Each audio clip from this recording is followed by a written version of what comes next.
All right. Hi, everyone. On behalf of HR.com, we welcome you to the webcast Engagement Transformed, sponsored by Harrison Assessments. It is now my absolute pleasure to turn it over to you, Chris Harry. Thank you, Rhonda, and it's great to be here this morning. Good morning, everyone. Tracy, good to be here with you as well. And we're going to spend some time talking about engagement in a number of different ways and what it means here at TEKsystems, defining some of that, sharing some of our methodology. But we're going to take a lens that has a very, very strong focus in talent and development on how we drive engagement in our company. And we have four main themes that we'll share with you today. So I'm really looking forward to it. Thank you for attending, and we're going to jump right in. So when we think about engagement at TEKsystems and we start to look at methodologies and we think about partnership, they go hand in hand for us. And ultimately, the value proposition for employees here and the partnership with leadership is very different now. When we look back 3 to 5 years, being a leadership and having your team, that partnership has things from the outside that are coming through the door every day that we need to be aware of: social, political, economic, a lot of different forces, health, well-being, that, not so much a distant future here. We weren't good, right, or indifferent. Things were parked at the door a little bit differently. And now they are in our workforce every day. Our leaders are dealing with this and being a different partnership. And how do we understand that voice? And how do we get that information on a regular basis to create this new partnership? And that's what I want to talk a little bit about. And as we move forward here, we use a listing strategy, and I'm sure everyone on the webcast here has a form of a listing strategy. And if you're using tools to do that or in-person type things, we use Glint and TI People. The first thing here that we do is surveys twice a year. These are larger surveys. They are 10, 15 questions, and they're open to the entire workforce. And we've been very fortunate. We've been doing this for years. And ultimately, we're up to about an 80 to 85% response rate from our population across all of our global business units. And it gives us a really strong feel twice a year of where people are, what they're feeling, how they're progressing in their career. And we actually point those questions to a number of different things. They could be my manager, ...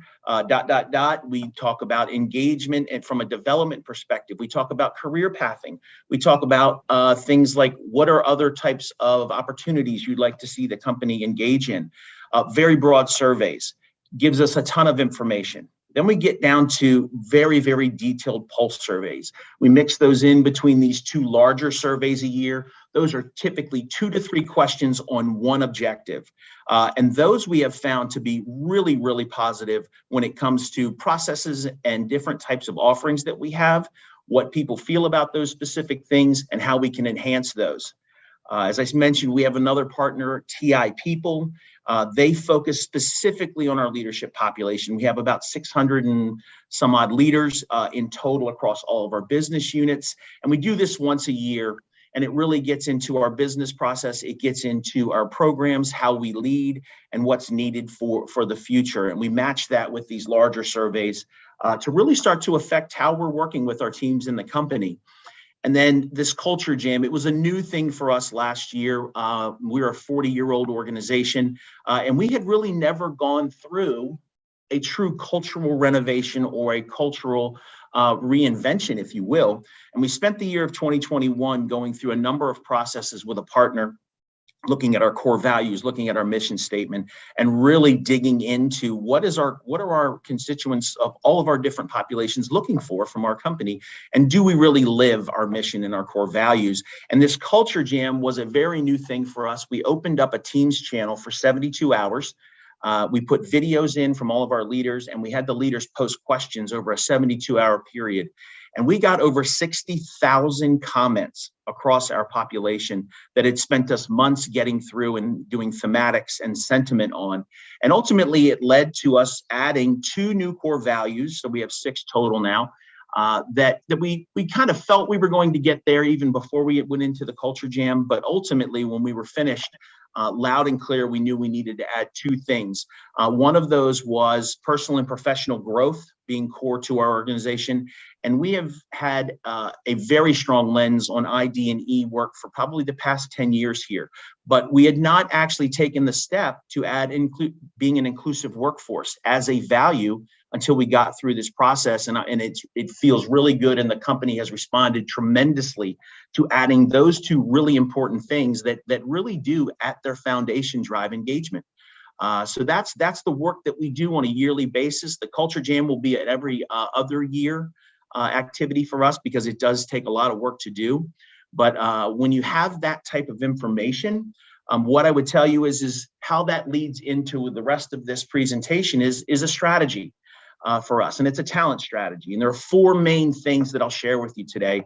And the first one is around clarity, the ability for an employee or a leader to understand really, really clearly from a competency skill set perspective, what does the role do for the company and how do they get really successful in that role? The second thing is accountability. We implemented a very, very stringent badging and credentialing system that's tied to a complete career path across all of our performance roles in the organization, which gives an employee a very, very strong path to understand how do I get from one to the next. And most all of our paths have at least 4 jobs up to 6 jobs in a job family that are all coordinated through this badging journey that I'll be able to share with you as well. The leadership and development talent pools, those things from an individual perspective, a cohort perspective, and then how do we actually bring that talent forward from a visibility perspective? And those are the 4 main things that we have truly focused on with all of our engagement data that we have from a talent perspective for the last 3 years. And what I'll show you is each one of these individually and give you some things that will show you some how-to for each one of these. So let me jump into this notion of clarity.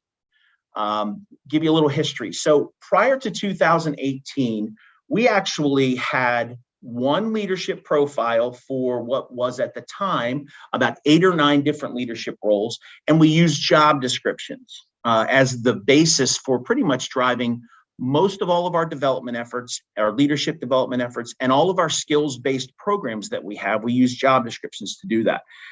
And this one leadership profile, ironically, was built in a single room with leadership. And ultimately what we said was we looked at, kind of reverse engineered it, and we said, what are the things that we're struggling with as leaders? And we actually took the opposite side and built a profile that worked against those things that we were struggling with. And it was a very rudimentary way to go about doing it. But that profile lived for about 12 years as our main leadership profile. And ultimately we got to about 2018 and we realized that being a global organization, having more than 20 or plus leadership jobs now, and really having a true matrixed organization, it wasn't going to be able to live and breathe any longer with that profile. And more importantly, the ability to drive role clarity. We knew that we couldn't live with job descriptions. So we brought a group of folks together in 2018. We brought 40 people in from all across our global organization. And we did a hackathon. We took a page out of Google's book. We built a 2-day agenda. And we built out 2-hour work chunks. And in between those work chunks, we did a lot of right-brained activities to keep the creativity rolling. But we had multiple objectives. And that was actually to figure out for leadership in the field, what were the main things that we were struggling with that really would help them drive performance. And this role clarity actually turned out to be the number one thing that this group came up with. Coaching was the second. And we really felt like coaching was going to be the first, but role clarity was that. So ultimately from there, we took the next step the next year in 2019 to partner with Korn Ferry.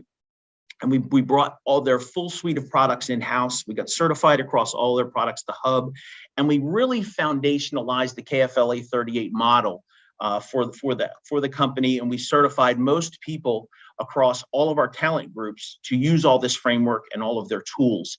And that has now become the foundation for pretty much the entire global organization for all of our jobs. And as you see, up to this point in 2022, that number is actually higher now. It's almost 83% across the globe. We have custom profiles that have trait, driver, and competencies and risk factors attached to a specific role for about 83% of our entire organization, which at this point has become almost gospel for us as we look at how we drive a skills-based organization for the future.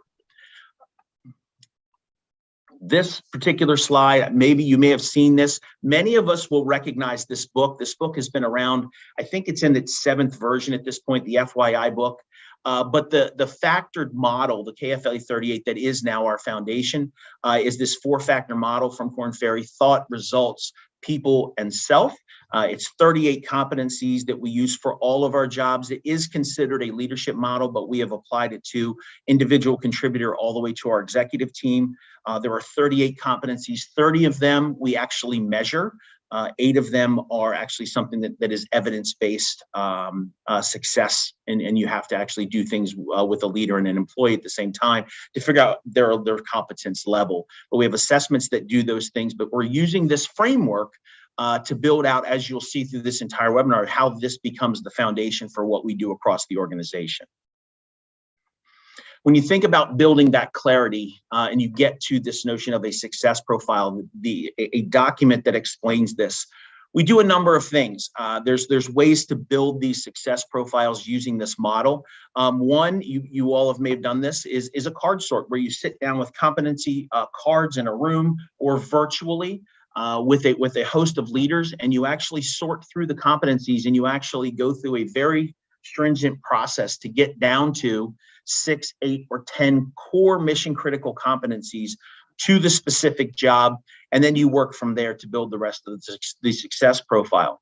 The mapping part of this is ultimately taking that model and actually then writing behavior statements that actually align to each competency. Each of those 10, you'll have skill-based statements that actually can be assessed, and that's where the development model comes from. And then ultimately, this hub product that Korn Ferry has, they have, I would tell you, 3,000 to 4,000 jobs, I think is the number. I don't know exactly the number, but it's a lot of jobs, and they're best-in-class profiles. And what we have actually been able to do is come up with a process now that we take these best-in-class, we match them to a role with a job description, and then we take that, and it's actually helped us to get down the road and create a profile within about 2 weeks, where the sorting process takes upwards of 3 to 4 weeks because of engaging so many different people to actually get that process done. So let me actually share with you what one of our profiles looks like. So this is actually a manager level profile for us. It's a delivery manager, and there are 7 parts to a profile. And that profile starts with the job statement. This job statement comes directly from the job description. So those 2 tools are very connected. Our job descriptions are what we use for postings and the starting process for our talent acquisition. But this statement is the same, and it is matched up with those 2 tools. Number 2 is the experience. Do we need specific experience to actually get into this role or be in this role? The core competencies that come from the model in the middle, number 3, as I said, we strive for 6, 8, or 10 competencies for each of the specific profiles. Our core values is number 4. Number 5 is the Harrison traits. So every employee that comes into the company for us takes the Harrison assessment as they come in as a new hire. They get that their first week, and that tool itself, the traits report and paradoxes, are a very foundational item for us in our very beginning curriculums that we call Best You and Rise, and that is all about leading self. And number 6 is the core message from Korn Ferry. It is the label of the competency itself with the definition. And 7 on the right-hand side of this document is the matching skill-based statements that are specific to the role itself. So these change by role, and this is what ultimately leads into an individual development plan, to your assessment, and to any individual development or cohort-based development that you might be entered into as an individual contributor or a leader. Chris, can I just interject? We have a question here in Absolutely. the chat. Please do. So the question is, I assume the competencies change between the jobs and the levels. So that's Absolutely. A statement, but a question. Yeah. Yes, absolutely. So the answer to the statement is absolutely. And then the question part. So yeah, we as I was just saying, the skill statements and the competencies match the level, and they actually change. And they actually change by level of importance. One job may have, or 10 of our jobs may actually have builds effective teams as a competency on the profile. but there is weighting and there is level of importance attached to those. So where we have a first level leader job, building an effective team might be number 2 on the profile. It may be on another leader who doesn't have as much team responsibility. That might be number 8 of the 10. And they're weighted in that fashion. And then ultimately what you would see is on the skill statements, you would see less skill statements according to the team level effort, development, and those types of things, or building an effective team. You would see less of those. Okay, thanks. Yeah, absolutely. So first poll question. So I'm interested with the group. Question is, when it comes to driving clarity for your employees, what resources do they have available to them? And you'll see three options there to choose from. Go ahead and pick one of the 3 that applies. Okay, very good. So it seems that an overwhelming number are using job descriptions just like we were. I would tell you that it is definitely a transition to this work. And I would tell you it's taken us probably the better part of a good 3 years to get to a place where this model is now language, dare I say gospel at this point, but it is definitely moved us to a place where we speak about competence and skill across the organization, and it bleeds into all of our talent practices. And I'll show in the next slide, you'll get a sense of how it's impacting all of that. But I would tell you that when you get this type of language, it fuels conversation in a very, very different way. And the example I would give you is we used to do these things called talent reviews of our leadership talent. And ultimately what would end up happening was the loudest voice and the most subjective information would come from leaders, and it would be very numbers based. And we'd struggle to get to language that actually was meaningful around career and aspiration and development. And they took on this life of affecting people's career by virtue of a loud voice and stomach. And now what we have is this environment where people are speaking a very common language that is a skills-based language about talent and development and next assignment. And you have a group of 20 people looking at 100 leaders, and you have a world where you almost, and we'll get to this later, is this notion of a marketplace where you're speaking about talent and leveraging your organizational talent. So I would tell you, it's a really interesting thing. You have to have a strong strategy to move to this, but it does take time, and it has been very rewarding for us. That's what I would say as you think about this type of a model. So let me give you an idea where we. Again, now it's apologizes. There we go. The core of, as I said, the success profile for us is the grounding factor across most all of our talent systems. And ultimately, that role clarity is that bubble at the top, job success. What does that look like? How do you ultimately understand what your role does for the organization, and how do you get good at it? Again, I just spoke to this language element, this very clear, consistent language, because there are only 38 competencies for us. That's it. And that helps us out a ton. Selection, the notion of bringing talent into the organization or moving talent across the organization, up and down, side to side. When you have this process, you have the ability to build custom interview guides. You have the ability to actually create new processes that ensure that you have diverse slates of candidates that go into all of your processes. And you actually can use a very, very either individual interview, or we actually do group interviews, panel interviews that are driven by this process. Onboarding starts with this success profile. Our development plans, our 2-week onboarding process is built around this.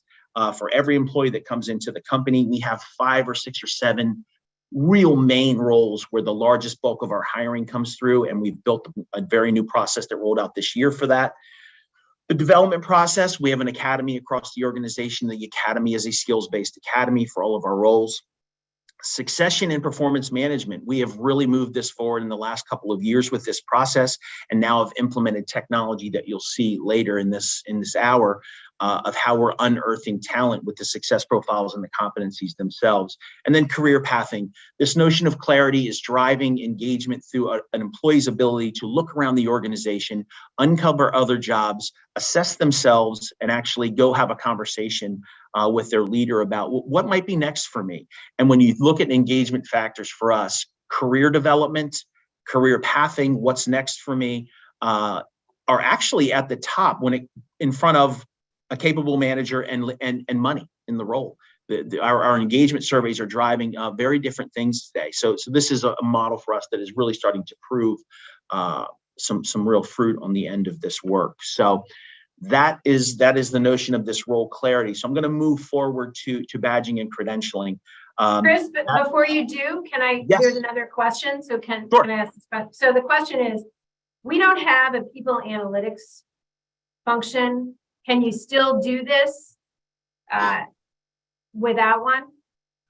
Absolutely. So we don't actually have a people analytics team. We connect to our BI group, but we have right now for the entire company, we have 3 people who do all of this work. And one of those people actually handles the data that comes out of all of this reporting. And when we do our assessments, we have 65 data points per leader, per profile that we measure against. So we're over 20,000 data points at this point, and we have a single person, it's not their full role, that they trend that data. So absolutely, there is a very easy way to manage the data that comes from this. And ultimately, it ties back to the strategy and what are your objectives. And I would tell you right now, along a journey that I would say is going to take us another couple to 3 years to really fully build out this marketplace that you'll see later. We're in the first probably mile of a 5-mile journey, and we found ways to do that. And ultimately, there are algorithms and all this kind of interesting stuff that speed it up to where you don't need to have a big people analytics team to do this, and really affect both engagement and development with this data. It really is not that difficult to do. So then from your answer, this is my question, but I kind of understand the question behind the question. So what suggestions would you give to HR leaders to stay relevant with digital tools, AI, things like that? Any thoughts about that? Because you're right, AI is advanced. You don't need as many tools as you used to necessarily. You can kind of hub it, but any thoughts about that? Because that's a hot topic for HR leaders. How do they stay current with digital tools? Yeah, I think that there, when you look at the technology sector for this, there are some new things that are out there, the visualizers and different tools that you can use. One of the suites that we use is PeopleFluent to do a lot of visualization of this data. And we pull data from Korn Ferry, we pull data from Degreed, we pull data from Oracle Fusion. We bring a lot of things together. And that is a really simple process because of some of the APIs that connect and show all that for you. So I think when you have a talent strategy and you look for the markers that you're trying to connect, you probably have in-house already the things that you can pull together. And as transparent as I can be, most of all that we do, it actually shows up in spreadsheets right now. We have one tool that we actually load all this data from core spreadsheets that come from many, many places. So I would tell you, it's not that we're so advanced in technology. I would just say we have a very strong strategy and we have a set of objectives that we're driving at, and we know where to get that data. So I would say being clear on your strategy, understanding the reporting capabilities you have today. What tools do you have and where can you get data to put them in to visualize some of this stuff? And then the other side of it is having a really strong strategy around whether it's skills-based, is it competency-based? What are you using to ground your language and the clarity of your role, so then you can start assessing against it and build this almost talent story with the data that you can collect. And then you tie it to all your engagement data, and depending on what tools you're using there, again, we use TI, People, and Glint, but there's a ton of them out there. So I think that it's really understanding in-house what you have, and then really figuring out to your strategy, what key indicators are you looking to prove out your talent story, and where can you get that data from? And we get it, like I said, from 3 or 4 sources. It's not overly elaborate. It surely is not, it's not, I don't think that we're overly data heavy, but we've found a core series of things to tell a story for us. Hopefully that answers the question. Yeah, no, I think it does. Thanks. Okay. Yeah, very good. So badging and credentialing, we started down this journey about 3 years ago, and ultimately for us, if you're thinking about badging and credentialing or certifications or anything like this, what I would say is you have to have a clear story about what this is going to serve for you. You cannot badge or do certifications for the sake of it.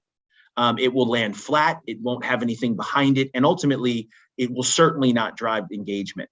And we had a couple of things right off the bat. We had these 4 things that are in front of us. We had this ability to drive career outcome through onboarding, development, promotion, all the way from hire to retire.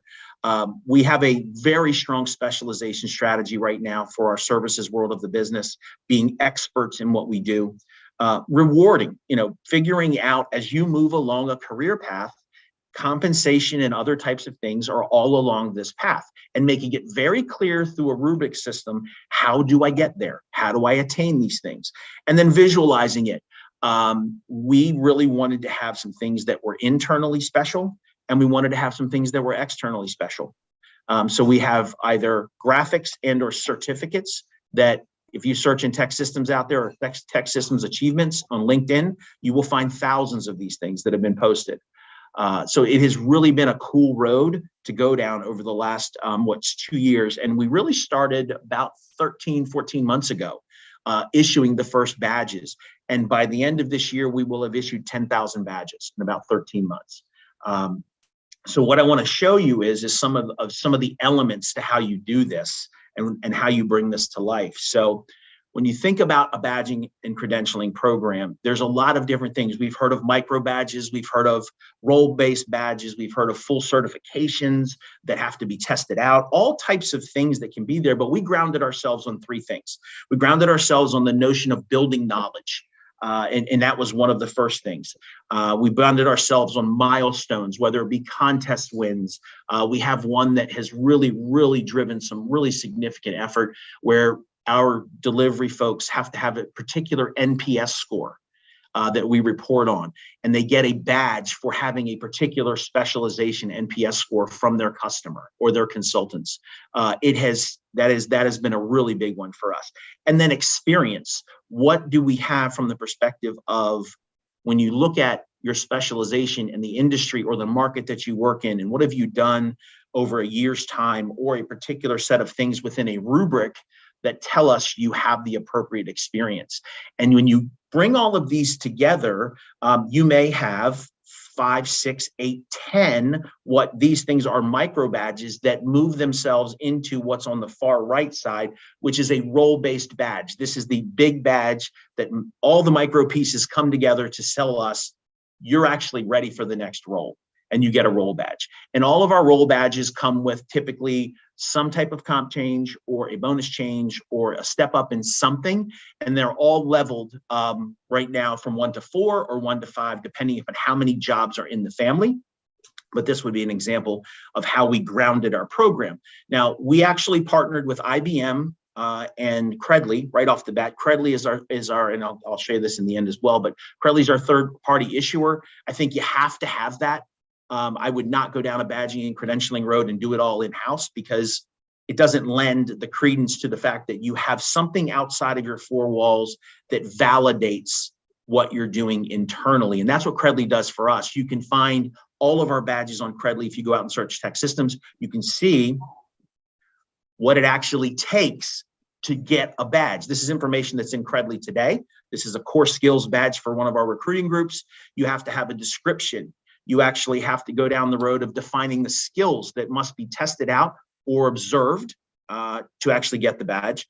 They actually go through the process of understanding what knowledge. So you'll see down the bottom, the earning criteria. There is a pathway and degree that is multi-hour learning that they have to go through. And then the rubric at the bottom, the core skills knowledge assessment that they have to take. And that's actually 2 parts. That is a written part, and that is an observable part they have to do with the leader. This is all part of the criteria that sits incredibly that we have this ability to have this outside validation that we pass information to them. They connect with all of our learners and all of our people. They send the information to them to collect their badge, bring it into Degreed, and then share it wherever they wish to share it. And I think this part is critically important to know that when you go down the road, you have to be able to really define what it is you're looking for in each one of your badges. And one of the things was interesting is we had a couple of folks that work for us now that came from some very large technical companies, brand names, household brand names, and they badged everything They got badged for numbers of steps per week. They got badges for how much water they drank. And ultimately what it did was it made no badges important. So you really have to have a strategy of what are you driving at and what factors are you getting to when you want to use badges, and don't over badge. Because you can get, this notion of being just over badged, and it wears itself out. And I think we found a pretty good balance thus far, but we're new into it as well. But let me give you an idea what a journey looks like. So this is the recruiter credentialing journey for us. It's 4 steps. The recruiter comes into the company. You go as a recruiter trainee first, and then ultimately you do all of your training and work, and it takes about 13 to 16 weeks to get up and ramped up. And then you can earn this first recruiter badge, which is in the far left corner. And then from there on, you have a behavioral based rubric at every step, which is knowledge, learning, and experience. You have to meet all those steps till you go to the next space. And like I said, each one of these steps has either contest implication, they could have comp implication, they could have bonus implication, but they're all the things that people are looking for when we get our engagement data back. We designed it this way to connect the 2 things to continually engage with our workforce and what they're looking for from us. Excuse me. So let me give you an idea what a rubric looks like, because this is where the rubber meets the road. So every one of our job steps or levels has one of these documents. These are built by the business. We are the trusted advisor to create the document, but they define all of the roadmaps here. This kind of explosion piece on the right side shows just one box. And ultimately, this is actually a salesperson's rubric, the lowest level for sales. And you can see in the left column, it talks about you accurately explain. This is all about messaging. What do we say to our customer, whether it be in the opportunity phase or we're already connecting with them? What are we talking about? How are we creating value? And then the gray box below it is how they're actually going about collecting the information to build the message. What landscapes do we know about? What projects do we have with them currently? Are we doing business with them currently? Is this a brand new customer? And how do you go about researching and building this story? And then what happens is this rubric is taken to the leader, and there's an in-text form that we have internally. They fill everything out for this particular customer. They take this to their leader, and they have to role play this with the leader to have them go through and be scored on all of this. And there are examples, video-based examples that show what good looks like. So they're grading it appropriately. The second phase of this is we have gong. They actually go to the customer, their calls are recorded. The leader has to listen to the gong call before they can actually approve the rubric. These rubrics are typically 2 to 3 pages per piece, and they are defined at the behavior level across the entire success profile for the job. So this has really, for us, I think, I would tell you that this alone, when you think about the ability for a leader to coach and engage with an employee about things they care about and getting them good in their role, this is a game changer for us. This really has changed things for us. And we're actually going through a really, really large rollout next year with some new sales process and methodology. And they're working on these rubrics now to actually go through the rollout process to build. We've got about 1,600 account managers right now that will go through this process and ultimately be recertified to this new methodology and process through these rubrics. And I would tell you that this is probably the most complicated thing that we've done in the badging and credentialing process, but to really define this down to the point, because I think we might all agree that it is, when you have 150 leaders, sales leaders, the ability to grade and look at what does good look like can get a little squirrely across 150 people.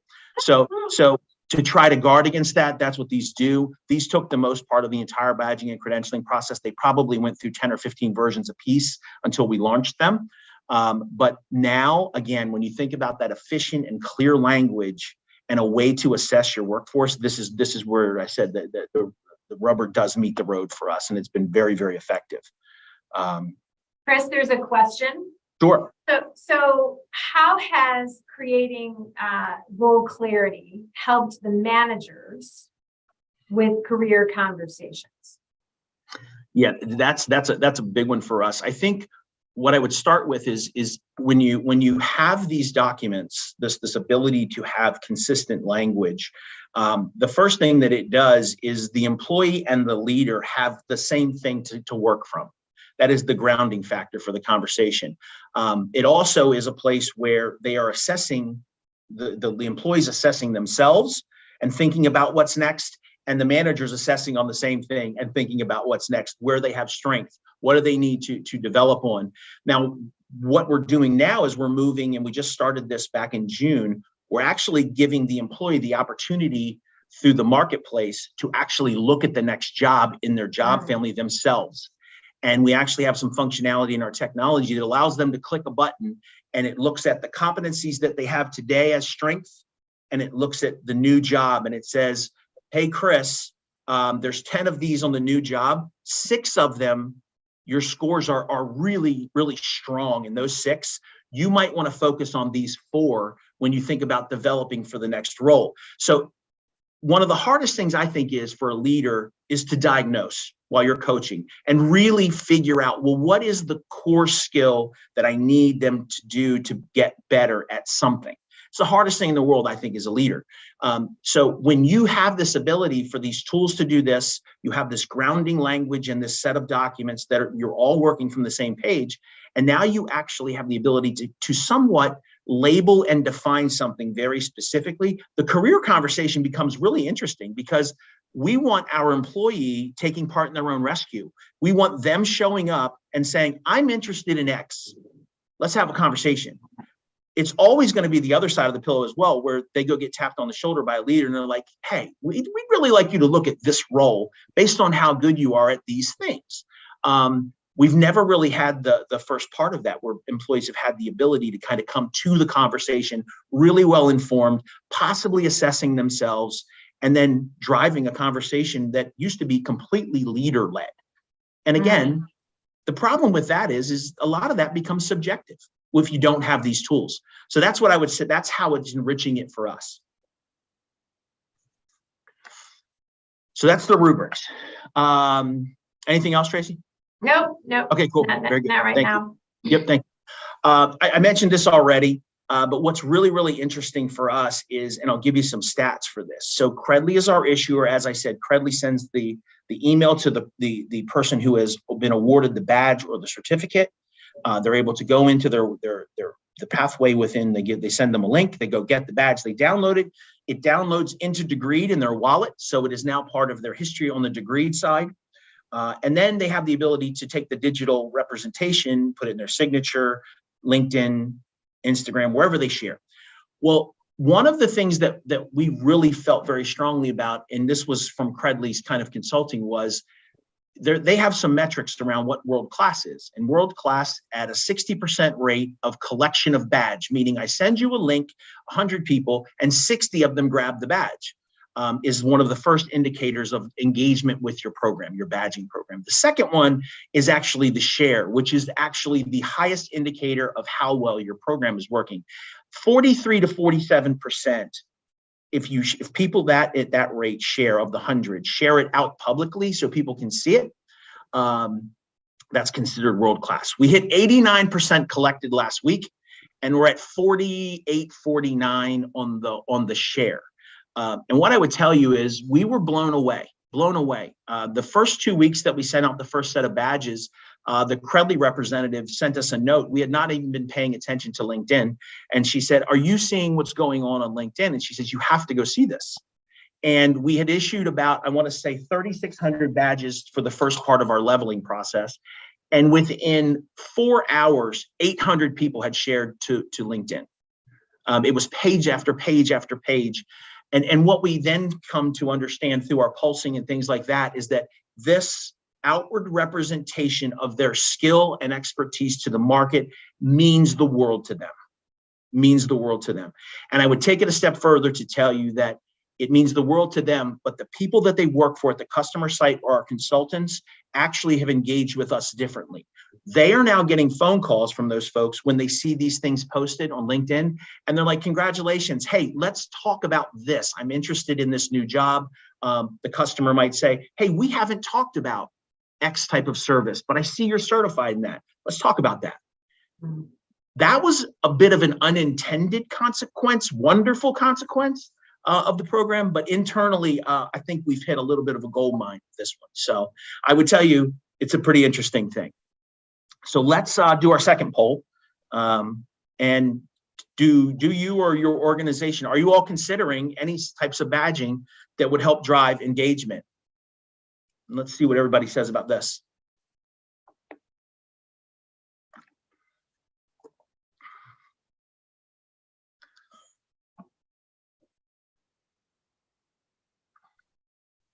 Can't wait to see this one. Yeah. Because I have a question about it too afterwards. Okay, cool. Very good. Sharing. Yeah. Very good.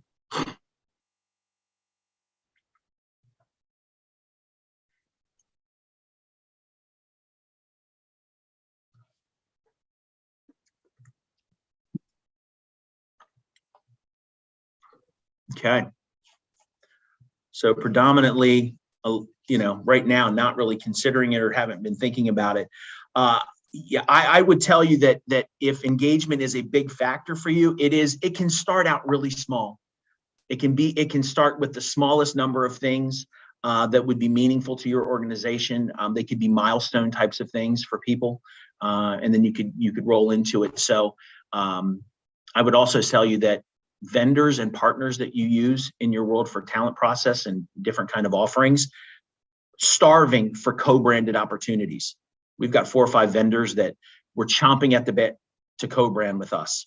Ken Blanchard, ProSci, a bunch of different folks. We've got all co-branded badges with them. It's a really interesting thing when you think about engagement in general. So Tracy, go ahead.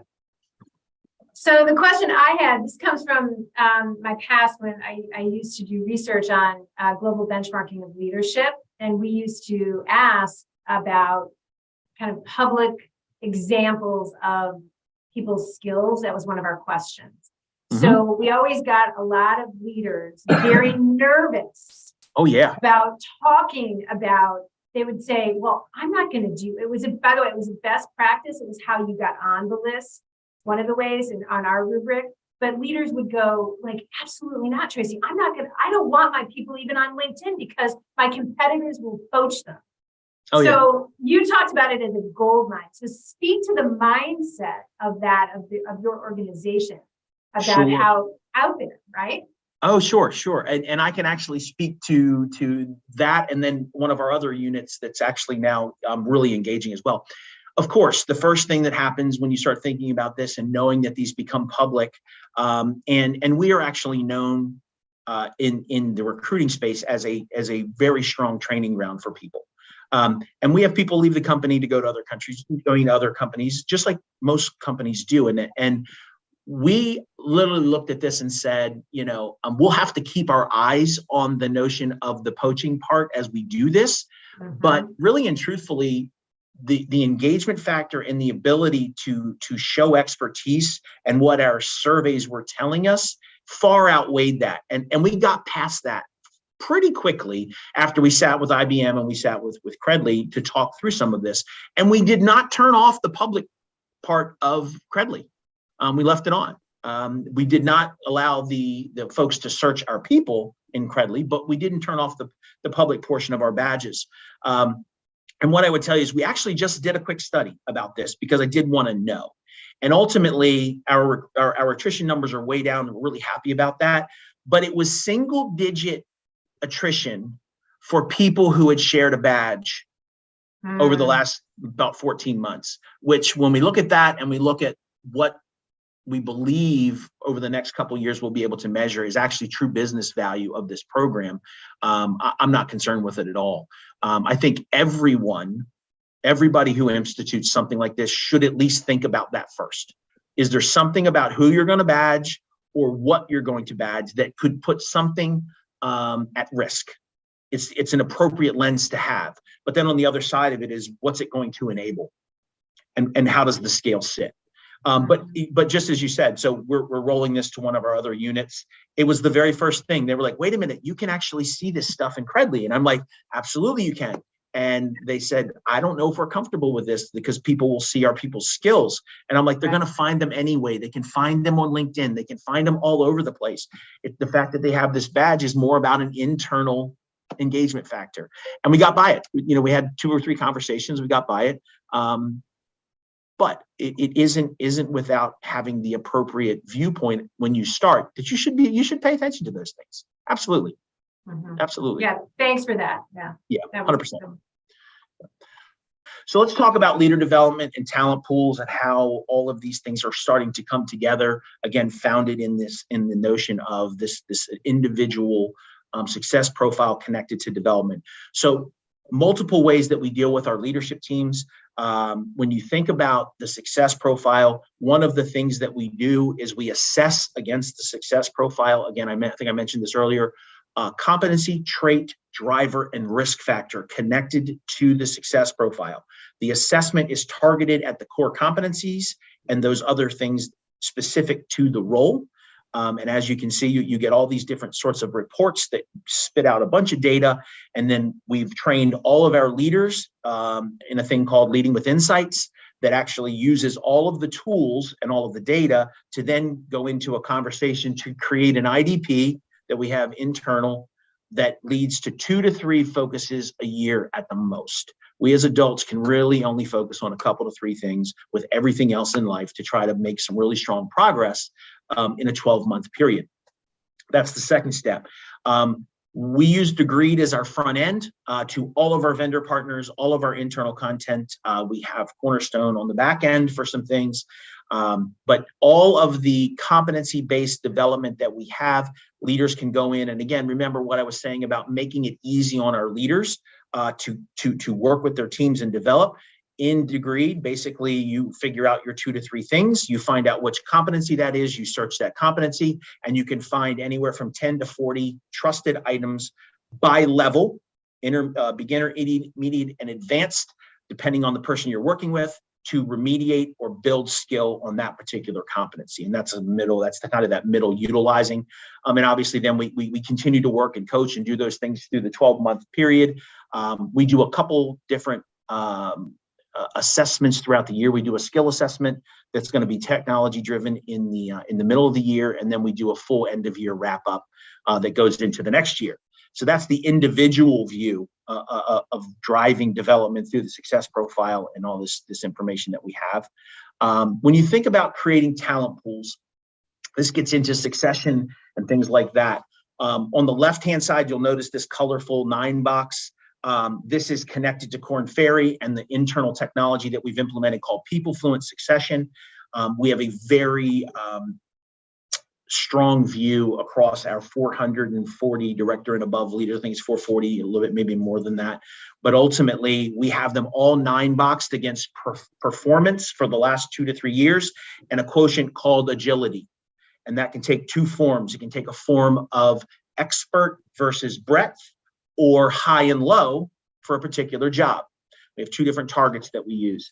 We build these 9 boxes out. It actually gives us an entire view of the entire organization across the different business units. But then we also roll it all the way down to the individual leader, and we debrief every leader on their team. So it took us about, I would say, 3.5 months of about 160 hours worth of debriefs to get through all 400 when we baselined everyone. So now we have that baseline built.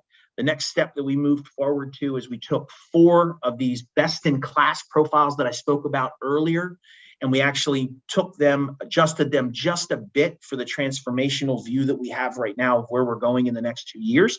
We assessed all of those leaders against those 4 items. One of the other elements that brings into this is the paradoxes from Harrison, which are these really interesting dichotomies of things, and it's all about who you are and how you show up.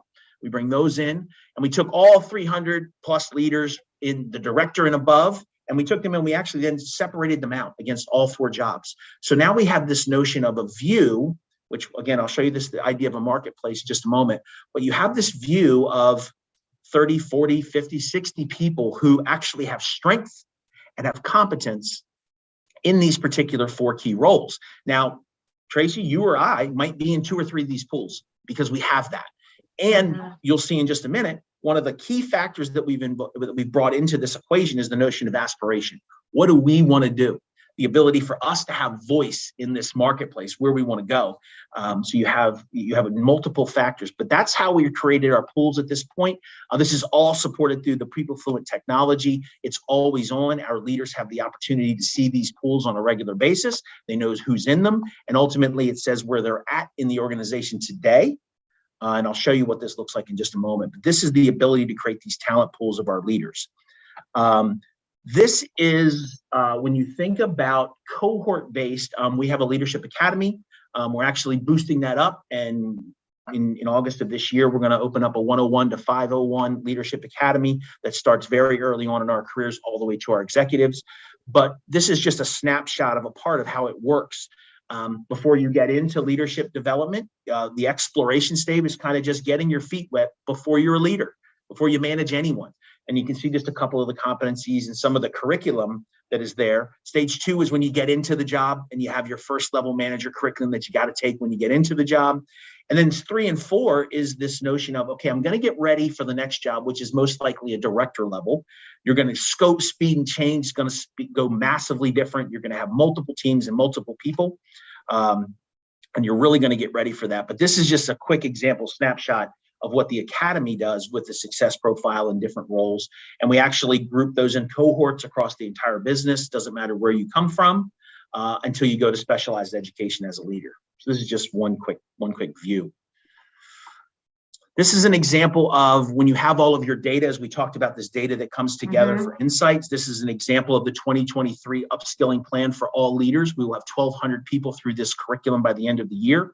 It will start in January. You can see the competencies across the top: develops talent, ensures accountability, right across the plan, the top row there. Coaching, leading with insight is all about instrumentation and being able to fly the plane with no vision. What tools do we have? What technologies? What data do we have? When it's really cloudy and we're trying to get through and land the plane, what do you have? It's leading with insight.